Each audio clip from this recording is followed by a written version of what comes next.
This is Hailakandi railway station, happens to be the major railway station in Hailakandi, which is still under construction from last year.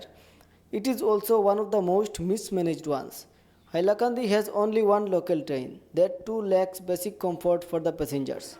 The commuters facing trouble misery due to the poor condition of the station. The station does not have basic amenities like toilet, drinking water and electricity. The condition of the ticket counter is also the same. Due to the manual system of ticket allotment, many fail to get ticket before departure of the train. আজকে 3-4 দিন যাবৎ কোনো ticket দেওয়া না। Passenger তো বিনা টিকিটে গাড়ি যেতে লাগে, যাওয়ার পরে কাটাহাল যাওয়ার পরে তো টিটিএ ফাইন করে, এই প্রবলেম শোনা যাচ্ছে। কিন্তু এখন পর্যন্ত আজকেও এখানে নাই, কাউন্টারে মানুষ নাই।